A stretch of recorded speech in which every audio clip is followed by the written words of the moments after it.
Qué bendición poder estar con ustedes este día compartiendo la palabra de Dios. Pero antes de entrar a nuestro estudio, vamos a comenzar con una oración. Oremos. Amado y cariñoso Padre, que moras en lo alto de los cielos, venimos aquí un grupo de tus hijos buscando pan de vida, buscando tu palabra, Señor. Queremos pedir por la promesa de tu Espíritu Santo, que Él pueda iluminar nuestra mente, nuestro entendimiento y que podamos escuchar tu voz hablando a nuestro corazón. Gracias por escuchar estas peticiones y por contestarlas. En el nombre de Jesús. Amén. ¿Alguna vez te has preguntado cuál es el plan de Dios para tu vida? ¿Alguna vez has querido saber qué es lo que Dios puede hacer contigo? No sé si te ha pasado a ti, pero muchas veces he leído las biografías bíblicas y al ver y estudiar lo que Dios hizo en la vida de Jacob, en la vida de David, con Moisés, con los apóstoles, a veces yo me hago la pregunta, ¿será que Dios puede hacer algo similar en mi vida? Hoy vamos a estudiar sobre la vida del apóstol Pablo, porque el apóstol Pablo decía que lo que Dios hizo en él, con su vida, era como un ejemplo de lo que Dios quería hacer con todos los creyentes. Entonces, si estudiamos el modelo del llamamiento de Pablo y lo que Dios obró en él, podemos tener una mejor idea de lo que Dios quiere hacer en tu vida y en mi vida. Vamos a comenzar nuestro estudio con 1 de Timoteo, capítulo 1, versículos 15 y 16. 1 de Timoteo, capítulo 1, versículos 15 y 16. Dice así la palabra de Dios. Palabra fiel y digna es esta. Es de ser recibida por todos, que Cristo Jesús vino al mundo para salvar a los pecadores, de los cuales yo soy el primero. Pero por esto fui recibido a misericordia, para que Jesucristo mostrase en mí el primero toda su clemencia, para ejemplo de los que habrían de creer en Él para vida eterna. Noten eso, en el versículo 16, Pablo dice que la misericordia que Dios mostró en su vida, la gracia que le fue dada, fue como un ejemplo de lo que Dios quiere hacer con todos los que creen en Jesucristo. Entonces, ¿qué fue lo especial del llamado de Pablo? Una de las cosas que sobresale en la vida de Pablo es el hecho de que cuando él recibe el llamado de Dios, Pablo no estaba en los caminos de Dios, no estaba tratando de agradar a Dios. Incluso él estaba haciendo lo opuesto, estaba en pelea contra Dios, contra la iglesia, perseguía a la iglesia. Y él notó lo siguiente, él nos dice en el libro de Gálatas, hablando de su conversión, vamos a Gálatas capítulo 1 y vamos a leer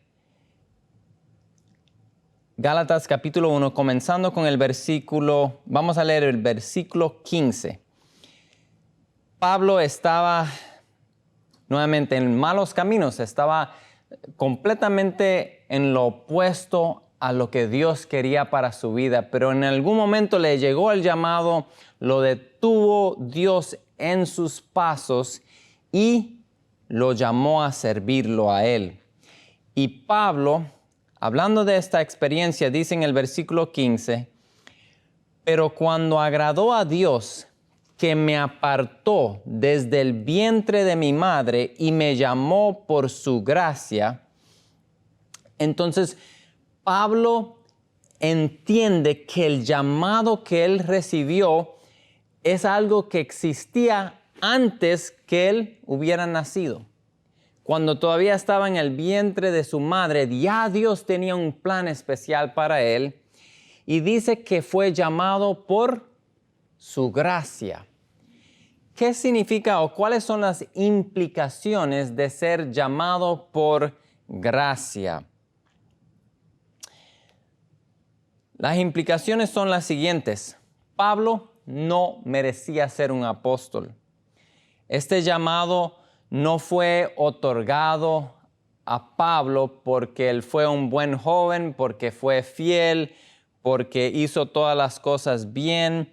No, él lo recibió como un don gratuito, un don, gracia, por gracia recibió su llamado, otorgado libremente, basado únicamente en la bondad de Dios y no por algo que él había hecho. Y lo mismo es para tu vida y mi vida. El llamado que Dios tiene para nosotros existe antes que nosotros hubiéramos nacido, antes que hubiéramos hecho algo bueno o algo malo. El llamado está basado en la gracia de Dios para con nosotros. Pero hay algo más sobre la gracia que debemos comprender. Y Pablo lo entendió. La gracia de Dios no es simplemente un don gratuito, no es algo que Dios nos da, que sale de su corazón, no es simplemente un favor inmerecido, sino que cuando estudiamos a fondo las Escrituras, podemos ver que la gracia de Dios también es su poder. La gracia de Dios obra en nuestras vidas. No es simplemente lo que recibimos de Dios de manera gratuita, sino que es un poder que opera en nuestras vidas. Y esto Pablo lo entendía muy bien. Vamos a leer unos 3 pasajes que hablan y resaltan esta idea de que la gracia de Dios obra un cambio en nuestras vidas. Comenzando, vamos a ir a Tito, capítulo 2, versículos 11 al 14. La epístola de Tito, capítulo 2, versículos 11 al 14. Dice así: porque la gracia de Dios se ha manifestado para salvación a todos los hombres, enseñándonos que renunciando a la impiedad y a los deseos mundanos, vivamos en este siglo sobria, justa y piadosamente, aguardando la esperanza bienaventurada y la manifestación gloriosa de nuestro gran Dios y Salvador Jesucristo, quien se dio a sí mismo por nosotros para redimirnos de toda iniquidad y purificar para sí un pueblo propio, celoso de buenas obras. Noten lo siguiente. Pablo dice que la gracia de Dios se manifestó para salvación a todos los hombres. Pero ¿qué hace la gracia? Cuando la gracia de Dios llega a nuestras vidas, la gracia de Dios empieza a enseñarnos algo. ¿Qué nos enseña? A renunciar toda impiedad, a renunciar los deseos mundanos, a vivir de una manera sobria, justa y piadosamente. La gracia de Dios no es simplemente un favor inmerecido, sino que es un poder que empieza a cambiar nuestra mente, nuestros valores, nuestros deseos. Miremos otro pasaje. Segunda de Corintios capítulo 12, versículo 9.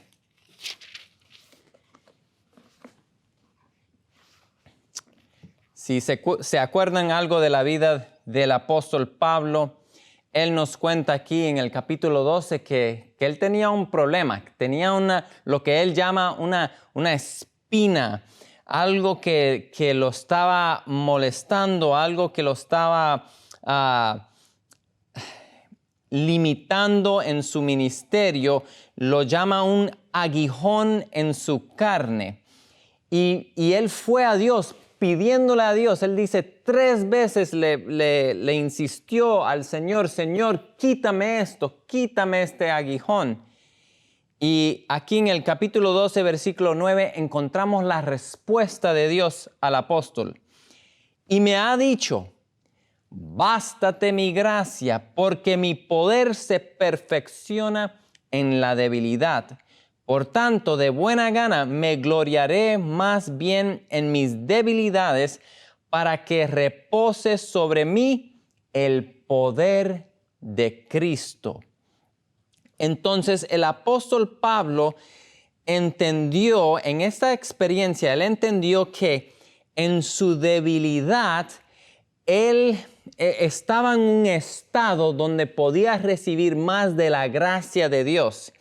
Y esa gracia era un poder. Por eso él dice, Jesús le dice, bástate mi gracia porque mi poder se perfecciona en la debilidad. La gracia de Dios es sinónimo al poder de Dios que opera en nosotros en nuestras debilidades. Otro pasaje más, 1 Corintios, capítulo 15. 1 Corintios, capítulo 15, y vamos a leer el versículo 10.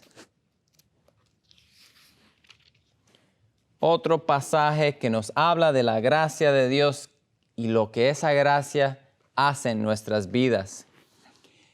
Dice así, pero por la gracia de Dios soy lo que soy, y su gracia no ha sido en vano para conmigo. Antes he trabajado más que todos ellos, pero no yo, sino la gracia de Dios conmigo. Otra vez vemos la misma idea se comunica a través de estos pasajes. Para Pablo, la gracia de Dios no era simplemente un don inmerecido, no era simplemente algo que Dios le daba gratuitamente sin trabajar por él, sin merecerlo, sino que la gracia de Dios era un poder transformador en su vida. Era un poder que llegó a la vida del apóstol y lo transformó. Y el hombre, la persona que nosotros conocemos en las Escrituras, el gran apóstol misionero a los gentiles, este hombre, lo que él fue, era por la gracia de Dios. Él lo dice aquí. La gracia de Dios obró en él. Él dice que no recibió la gracia de Dios en vano, sino que la gracia de Dios tuvo un impacto en su vida y lo llevó a trabajar. Y él dice a trabajar más que todos ellos. No él, sino la gracia de Dios en su vida. La gracia de Dios es una fuerza, es un poder que obra en nosotros, que nos lleva a obrar. Déjame darles una ilustración. La gracia de Dios es el poder de Dios y nuestras vidas, si pueden utilizar por un momento su imaginación, tienen una luz, una lámpara. La lámpara tiene el bombillo, pero para que la lámpara funcione, ella tiene que estar conectado al toma. Cuando la lámpara está conectada al toma, entonces puede alumbrar, puede cumplir su función. Y lo mismo es con nosotros. Y la evidencia de que una lámpara está conectada es que da luz. Si tú ves una lámpara y no está dando luz, no funciona el botón, lo primero que uno mira es, ¿será que está conectado al toma? Y porque si no está conectado, uno sabe que no hay conexión, no hay poder, no puede alumbrar. Lo mismo es con nuestras vidas.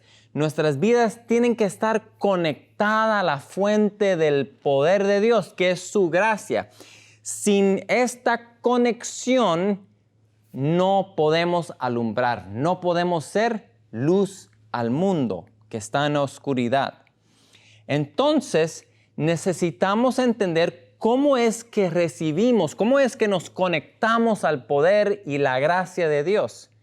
Porque si la gracia de Dios es lo que va a obrar en mí, esa transformación, si la gracia de Dios es lo que me va a dar el poder para cumplir ese propósito, ese plan que Dios tiene para mi vida, entonces necesitamos saber cómo estar seguros de que estamos conectados. ¿Cómo hacemos esa conexión para recibir la gracia de Dios? Para eso vamos a ir al libro de Romanos. Romanos capítulo 5, versículo 20.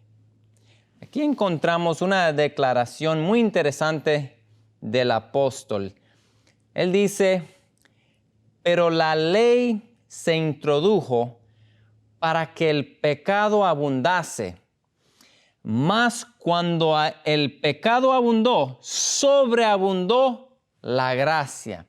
Lo que quiero resaltar de este versículo es que Dios nos muestra que aunque estamos en un mundo de pecado, Dios ha hecho que la gracia sobreabunde. Entonces, la gracia de Dios está allí. El problema es cómo nosotros la apropiamos a nuestra vida. Pero la falta de gracia en nuestras vidas no es por una falta de provisión por parte de Dios. Incluso la medida de gracia que Dios ha dispuesto, ha hecho disponible a los seres humanos es inmensa. Hay una ilustración que encontramos en El Camino a Cristo, la página 68, que para mí es una imagen poderosa que comunica esta idea de que Dios hizo que la gracia sobreabunde. Dice lo siguiente la cita: en el don incomparable de su Hijo, Dios rodeó al mundo entero con una atmósfera de gracia tan real como el aire que circula alrededor del globo. Imagínense, si tú sales afuera y tú miras la expansión, el cielo, la atmósfera que rodea nuestra tierra, el espíritu de profecía dice, así de tan real es la atmósfera que circula sobre nuestra tierra. Así es la gracia de Dios. Dios lo ha hecho de manera abundante. Yo hasta el momento no he ido a ninguna parte donde cobran por el aire. ¿Por qué? Porque el aire es tan abundante que la gente no lo puede convertir en negocio. El agua en ciertos lugares no abunda mucho, entonces es algo que pueden tomar ventaja de esa necesidad y venderlo. Pero el aire sobreabunda en nuestra atmósfera. Y así es con la gracia de Dios. Dios ha hecho disponible su gracia para el que lo quiera aprovechar. Así que nadie tiene excusa para decir, nadie tiene excusa para llegar a la conclusión de que, bueno, Dios no puede hacer una obra en mi vida porque tengo estos defectos, estas deficiencias, o mira, tengo este pasado muy oscuro, muy difícil, lucho con la depresión. Pueden ser esas cosas verdades, pero como dice aquí en Romanos, si el pecado abundó en tu vida, Dios ha hecho las cosas para que sobreabunde la gracia de Dios. Entre más oscuridad, más luz, más gracia está disponible para tu vida. La pregunta es, ¿cómo tomamos esa provisión de Dios y cómo llega a nuestras vidas. Si la gracia de Dios fue lo que permitió a Saulo de Tarso transformarse en el apóstol Pablo, entonces necesitamos aprender cómo obtener esa gracia que sobreabunda en esta tierra. Y la respuesta está allí mismo en Romanos capítulo 5. Vamos a leer el versículo 1 y 2. Romanos capítulo 5, versículos 1 y 2. Dice así: justificados pues por la fe, tenemos paz para con Dios por medio de nuestro Señor Jesucristo, por quien también tenemos entrada por la fe a esta gracia en la cual estamos firmes y nos gloriamos en la esperanza de la gloria de Dios. Entonces, el apóstol nos dice, después de hablar de la justificación, que es la salvación que llega a nuestras vidas, Dios nos salva, pero Dios también quiere hacer que su gracia nos transforme. Y para tener acceso a esa gracia, el apóstol dice que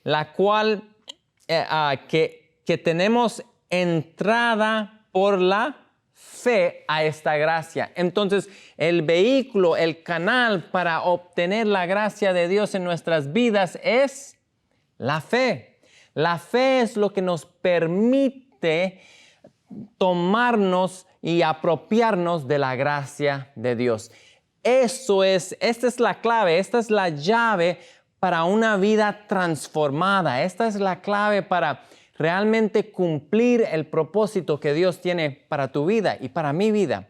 Necesitamos ejercer fe. La fe es la mano que puede tomar todos los tesoros que tiene el cielo para nuestras vidas.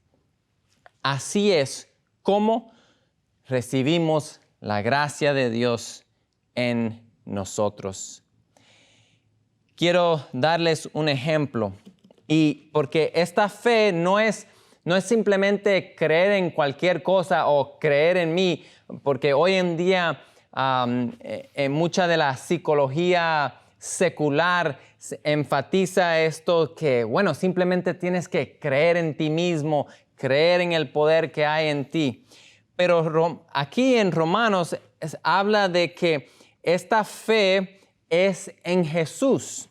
Y tenemos un ejemplo de esto en el libro de Hechos. Vamos a Hechos capítulo 3.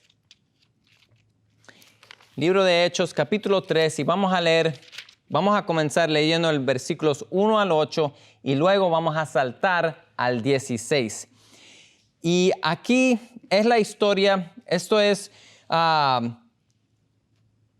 el relato es de Pedro y Juan. Dice que Pedro y Juan subían juntos al templo a la hora novena, la de la oración. Y era traído un hombre cojo de nacimiento, un hombre que nunca había caminado, a quien ponían cada día a la puerta del templo, que se llamaba La Hermosa, para que pidiese limosna de los que entraban en el templo. Cuando vio a Pedro y a Juan que iban a entrar en el templo, les rogaba que le diesen limosna. Pero Pedro, con Juan, fijando los ojos en él, le dijo: míranos. Entonces él les estuvo atento, esperando recibir de ellos algo. Mas Pedro le dijo: no tengo plata ni oro, pero lo que tengo te doy. En el nombre de Jesucristo de Nazaret, levántate y anda. Y tomándole por la mano derecha, le levantó y al momento se le afirmaron los pies y tobillos. Y saltando se puso en pie y anduvo con ellos en el templo, andando y saltando y alabando a Dios. Gloria a Dios, un milagro ocurrió aquí. Pero luego la gente que vieron esto estaban sorprendidas y estaban pensando, wow, ¿cómo es posible que ocurrió este milagro? ¿Será que hay un poder especial en estos dos hombres, en Juan y Pedro? Entonces Pedro aclara estos pensamientos que están teniendo las personas. En el versículo 16, el apóstol Pedro dice, mirando al pueblo, a la gente que estaban reuniendo ahí, dice, y por la fe en su nombre, hablando de Jesús, a este que vosotros veis y conocéis, le ha confirmado su nombre, y la fe que es por él ha dado a este esta completa sanidad en presencia de todos vosotros. Entonces fue la fe que este hombre que nunca había caminado, cuando él puso su fe en Cristo, es que recibió ese poder para poder levantarse, caminar, saltar y luego alabar a Dios. Entonces, no es simplemente fe, creer en cualquier cosa, es creer en el nombre de Jesús. En el nombre de Jesús hay poder. Otra historia que nos ayuda a entender esta relación entre la fe y lo que Dios obra en nuestras vidas. Vamos a Mateo capítulo 9. Mateo capítulo 9. Versículos 27 al 29. Mateo capítulo 9, comenzando con el versículo 27.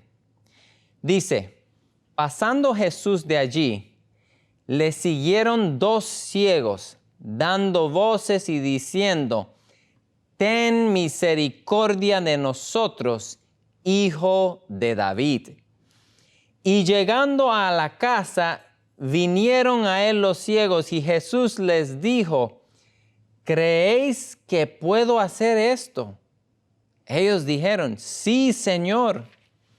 Entonces les tocó los ojos, diciendo, conforme a vuestra fe os sea hecho. Esas palabras, conforme a vuestra fe.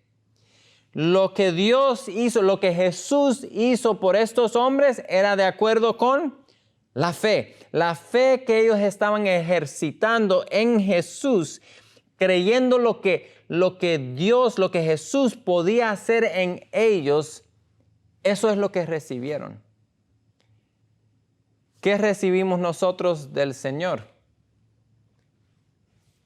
¿Cuánta gracia recibimos? De acuerdo con tu fe. De acuerdo con la fe que yo ejerzo, es lo que yo voy a recibir del Señor. En esa misma proporción. Hay una cita en el libro Evangelismo del Espíritu de Profecía, página 309. Dice lo siguiente. He visto lo que Dios está dispuesto a hacer por vosotros, pero Dios obrará tan solo de acuerdo con la fe que tengáis.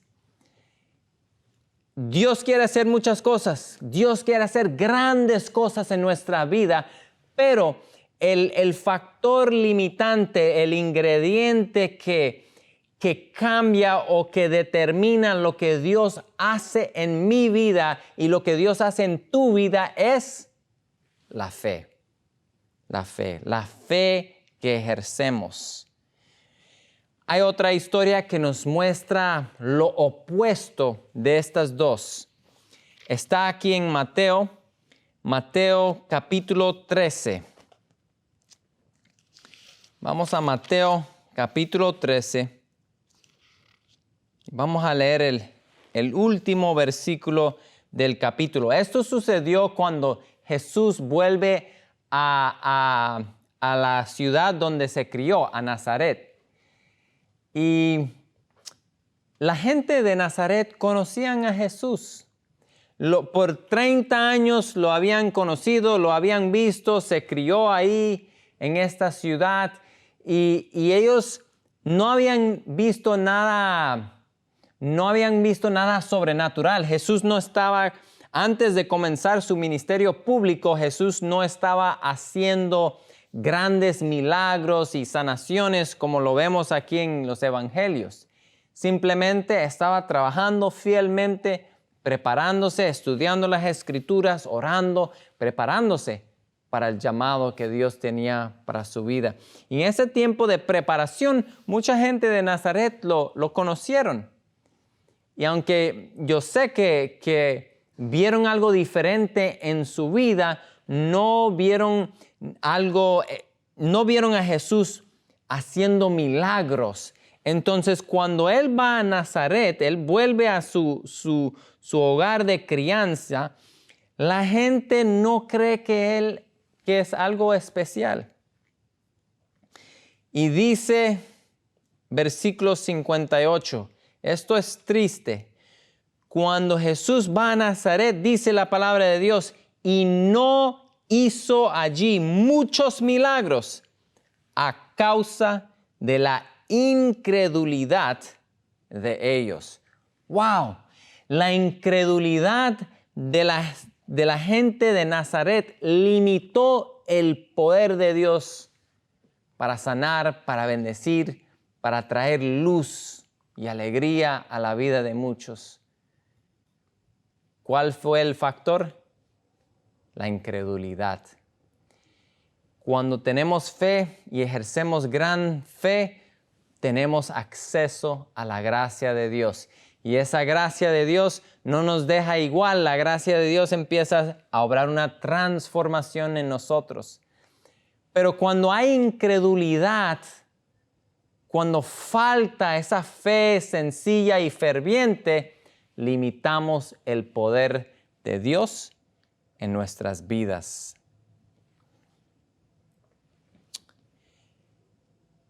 Ahora, es muy importante notar lo siguiente. Si la fe es lo que me da acceso a la gracia de Dios, que es su poder, necesitamos también entender dónde debe centrarse nuestra fe. Como estamos hablando, no es simplemente creer en cualquier cosa, hay que creer en algo específico. Porque hay muchas personas que creen en diferentes cosas, pero no significa que Dios opera, no significa que reciben la gracia de Dios. Yo me acuerdo de pequeño, yo y mis hermanos, una vez habíamos visto y no estoy aquí promoviendo películas, pero era una película de una señora Mary Poppins, y ella como volaba con un paraguas. Y nosotros vimos eso y dijimos, wow, nosotros tenemos paraguas aquí en la casa. Agarramos todas las paraguas de mi mamá, nos subimos al techo y saltamos, y claro, no volamos. Pero en nuestra mente nosotros estamos convencidos de que era posible. Creíamos, teníamos fe, pero no pasó nada. Caímos como piedras al piso. Las paraguas quedaron desbaratadas, ya no servían. Nuestra fe no es simplemente creer en cualquier cosa y Dios lo va a hacer para nosotros. Nuestra fe tiene que estar centrada en algo. ¿Cuál es ese algo? Bueno, las Escrituras nos muestran qué es, en qué debe centrar nuestra fe. Vamos al libro de Romanos. Romanos capítulo 10, versículo 17. Romanos capítulo 10, versículo 17. Pablo dice, así que la fe es por el oír, y el oír por la palabra de Dios.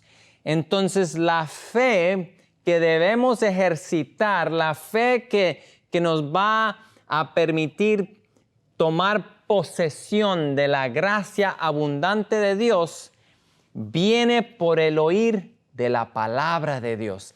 Aquí es donde debemos centrar y enfocar nuestra fe. No es creer en cualquier cosa, en lo que nos ocurre en nuestra mente, es creer en lo que Dios ha dicho en su palabra.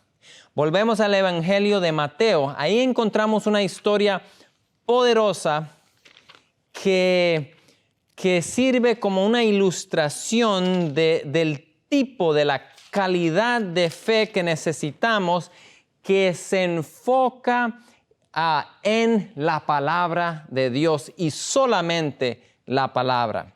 Mateo capítulo 8, vamos a leer los versículos 5 al 10. Dice, entrando Jesús en Capernaum, vino a él un centurión rogándole y diciendo, Señor, mi criado está postrado en casa, paralítico, gravemente atormentado. Y Jesús le dijo, yo iré y le sanaré.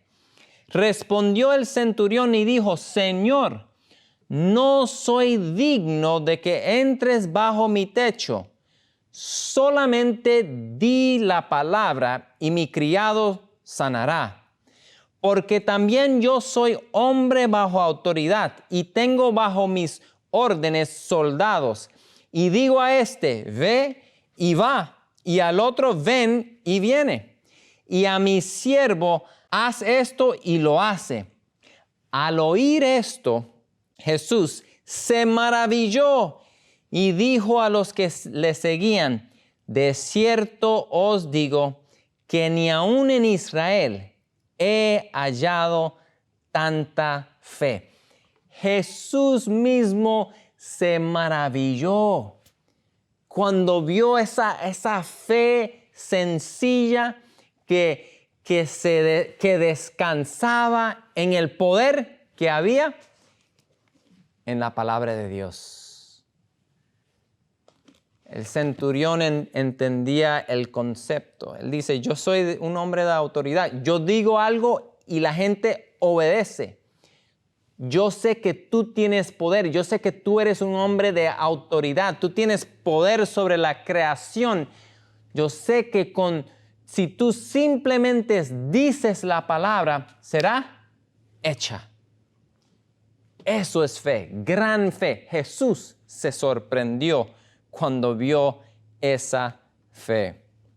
Mira, para mí uno de los ejemplos más sencillos para entender cómo funciona la fe, me acuerdo leer en un libro, leí acerca de esta historia. Ocurre con el pastor Evans. Él era un vicepresidente de la Conferencia General y esto fue muchos años atrás. La Conferencia General queda en Maryland y en ese estado no hay cítrico, no crecen los cítricos, no hay naranjas porque es demasiado frío. Y como en su función como vicepresidente de la Conferencia General, el pastor Evans tenía que viajar a varias partes, diferentes estados, diferentes países. Y cada vez que él viajaba, cuando él regresaba, le traía algo pequeño a su hijo. Y esta vez había estado de viaje en un país de clima tropical y le trajo a su hijo una naranja. Llegó tarde por la noche y entonces no levantó a su hijo, pero en la mañana él salió y estaba haciendo algunas cosas afuera y cuando el hijo despertó, salió corriendo hacia el papá. Papá, ¿qué me traíste? ¿Qué me traíste? Y el padre mira a su hijo y le dice, te traje una naranja. Y ahí, en ese momento, en ese instante, aunque el padre no le había dado nada al hijo, el hijo sale corriendo, entrando a la casa, gritando a todo pulmón, tengo una naranja, tengo una naranja. Y el padre quedó impactado, dijo, wow, qué fe tan sencilla. Ni le he mostrado la naranja y ya él cree que tiene una naranja. Y el padre, mirando esto, quedó asombrado y le dice al hijo, hijo, muéstrame tu naranja. Y el hijo empieza a mirar y dice, papá, ¿no es cierto? No tengo una naranja, ¿no me has traído una naranja? Y el padre, mirando, no quería sembrar duda en la mente de su hijo y le dijo, claro que sí. Sacó de su bolso la naranja y se la dio al hijo y el hijo siguió saltando, tengo una naranja, tengo una naranja. Así es la fe. Aunque nosotros no tenemos evidencia tangible de lo que le estamos pidiendo a Dios, si la palabra de Dios lo ha prometido, nosotros podemos salir con esa misma seguridad y fe sencilla de este niño, creyendo de que lo que Dios dijo en su palabra es un hecho en nuestras vidas, aunque no tengamos ninguna evidencia tangible de eso. Por ejemplo, la palabra de Dios en Primera de Juan, vamos a ir a Ezequiel capítulo 36. Les quiero dar un ejemplo claro cómo opera la fe sencilla. Ezequiel capítulo 36. Vamos a leer versículos 25 al 27. Aquí encontramos una promesa de la palabra de Dios. Encontramos una promesa que Dios hace a su pueblo. Esparciré sobre vosotros agua limpia y seréis limpiados de todas vuestras inmundicias y de todos vuestros ídolos os limpiaré. Os daré corazón nuevo y pondré espíritu nuevo dentro de vosotros y quitaré de vuestra carne el corazón de piedra y os daré un corazón de carne. Y pondré dentro de vosotros mi espíritu y haré que andéis en mis estatutos y guardéis mis preceptos y los pongáis por obra. ¡Wow! ¡Qué hermosa esta promesa! Qué alentador lo que encontramos aquí.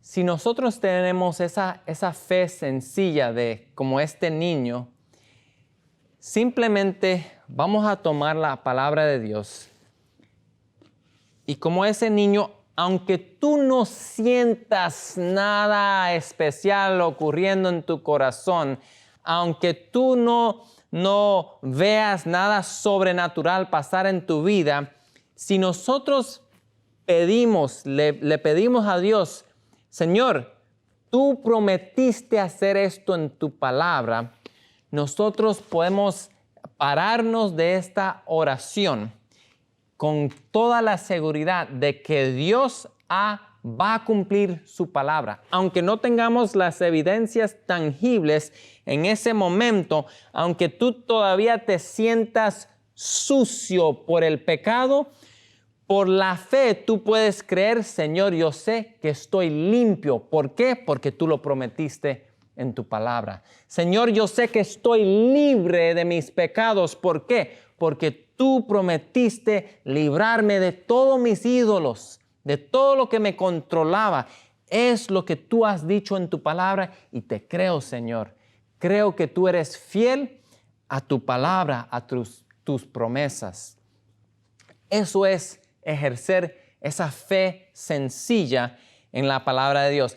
Es esta calidad de fe, este tipo de fe es lo que necesitamos para recibir la gracia de Dios y que ese poder pueda entrar en nuestras vidas y transformarnos.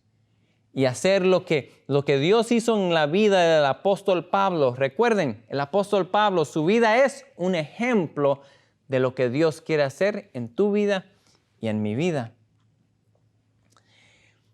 algo que tenemos que notar es que muchas veces las promesas de Dios tienen condiciones y debemos ponerle cuidado a las condiciones que hay en la palabra. A veces pedimos cosas, le pedimos a Dios que cumpla su promesa, pero no cumplimos con las condiciones. Quiero darles un ejemplo de lo que digo. En Jeremías capítulo 29, encontramos otra hermosa promesa de la palabra de Dios. Jeremías 29, 11 al 13.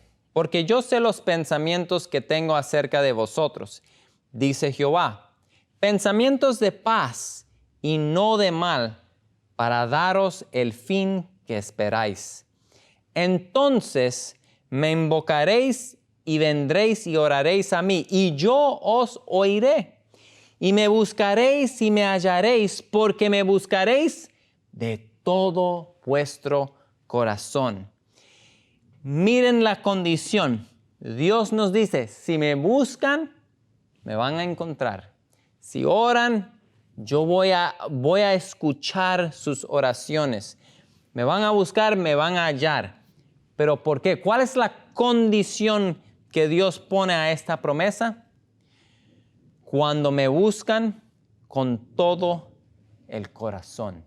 Si tú cumples la condición, entonces tú puedes tener toda la seguridad de que Dios va a cumplir su palabra. Yo lo experimenté. Yo tenía 18 años, aunque yo me crié en un hogar adventista.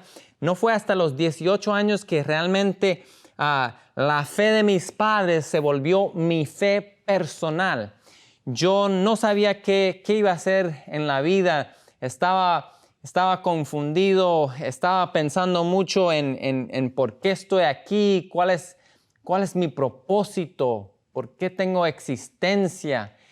Y un día me vino a la mente, ¿por qué no buscas a Dios? Tú has escuchado en la iglesia muchas veces de que Dios es lo máximo, que vale la pena entregar nuestras vidas al Señor. Entonces, yo hice la prueba. Yo dije, bueno, si esto es verdad, si lo que la palabra de Dios dice, voy a probarlo por mí mismo. Y empecé a orar y empecé a estudiar las Escrituras, empecé a buscar a Dios con todo mi corazón. Y déjame decirles, Dios se reveló. Tuve una experiencia tan bonita, tan hermosa con el Señor que yo salí de esa experiencia, yo salí confiado de que, wow, Dios existe, Dios es real, Dios es poderoso, y experimenté su gracia entrar a mi vida, librarme de muchos de mis pecados, de mis vicios, y era algo increíble, pero tuve que cumplir con esa condición que encontramos aquí en la palabra de Dios. Saben, la verdadera fe siempre va acompañada con las obras. Esto es algo que la Biblia enseña. La fe sin obras es una fe muerta. La fe verdadera en Dios siempre va a producir obras. Siempre va a producir obras. Quiero compartirles una cita que encontramos en el libro Palabras de Vida del Gran Maestro. Hablando de esta realidad, página 288, dice así: el éxito no es el resultado de la casualidad o del destino.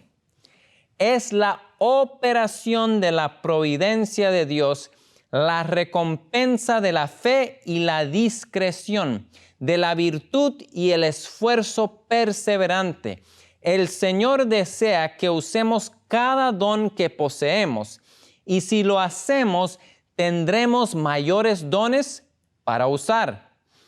Él no nos capacita de una manera sobrenatural con las cualidades que carecemos, pero mientras usamos lo que tenemos, Él obrará con nosotros para aumentar y fortalecer toda facultad. ¡Qué hermoso! Dios quiere obrar en nuestras vidas, pero Él no lo va a hacer simplemente de una manera sobrenatural. El apóstol Pablo, él no simplemente se quedó sentado, bueno, Señor, recibí tu gracia y voy a dejar que tu gracia haga en mí todo. No, él dice, recibí la gracia de Dios y por ende trabajé más duro que todos los otros. Y esto también yo lo sé por experiencia propia. Cuando yo tuve la convicción que Dios me estaba llamando al ministerio, yo sentí que me debía preparar, que Dios quería que hiciera algo. No estaba esperando que Dios me capacitara de manera milagrosa. Sentí que me debo preparar. En ese entonces, por la providencia de Dios, Dios abrió las puertas para trabajar en una institución, en Heartland College, que es una institución educativa para jóvenes que quieren prepararse para ser misioneros. Y estaba ahí trabajando y a la vez tuve la oportunidad de estudiar. Estaba trabajando duro en el día y estudiando por la noche, queriéndome preparar para el ministerio. No fue fácil, pero mi fe y mi convicción de que Dios me llamó al ministerio, eso era lo que me daba la fuerza y fue acompañado por las obras, que eran estudiar duramente y prepararme para ese llamado. Estudié para pastor. En las Escrituras, siempre cuando Dios obra de una manera poderosa en la vida de los hombres y mujeres de fe, ellos siempre había fe con obras.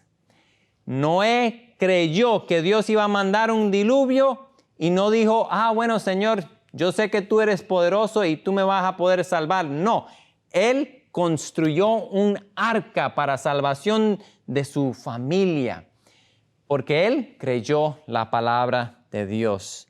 Lo mismo es con nosotros. ¿Sabe? Dios quiere hacer grandes cosas en nuestra vida. Dios espera que nosotros le pidamos con fe, clamando sus promesas, para que tengamos acceso a la abundante gracia y que esa gracia entre y haga milagros en nuestra vida mientras trabajamos y nuestra fe vaya acompañado con las obras. Dios va a hacer grandes y hermosas cosas. Me acuerda de la historia que encontramos en Segunda de Reyes, capítulo 2, y con esto cerramos. En Segunda de Reyes, capítulo 2, tenemos la historia de Elías y Eliseo. Elías está por irse. Ya Dios le había revelado que su ministerio estaba por terminar y Elías estuvo caminando con Eliseo y Elías le dijo, si me ves irme, puedes pedir cualquier cosa y si me ves irme, Dios te lo va a conceder. Y Eliseo pidió por una doble porción del Espíritu Santo. Y después que Elías fue llevado al cielo, Eliseo empieza su camino de regreso y dice, vamos a leer el versículo 12, 13 y 14. Viéndolo Eliseo clamaba, Padre mío, carro de Israel y su gente de caballo. Y nunca más le vio y tomó sus vestidos y los rompió en dos partes. Alzó luego el manto de Elías que se le había caído y volvió y se paró a la orilla del Jordán. Y tomando el manto de Elías que se había caído, golpeó las aguas y dijo, ¿dónde está Jehová, el Dios de Elías? Y así que hubo golpeado al mismo modo las aguas, se apartaron de un lado a otro y pasó Eliseo. Necesitamos esa fe de esperar grandes cosas de Dios. Eliseo tenía esa fe y pidió y Dios obró en sus vidas. Dios puede hacer lo mismo con nosotros. Aferrémonos a las promesas, recibamos la gracia de Dios. Que el Señor los guarde.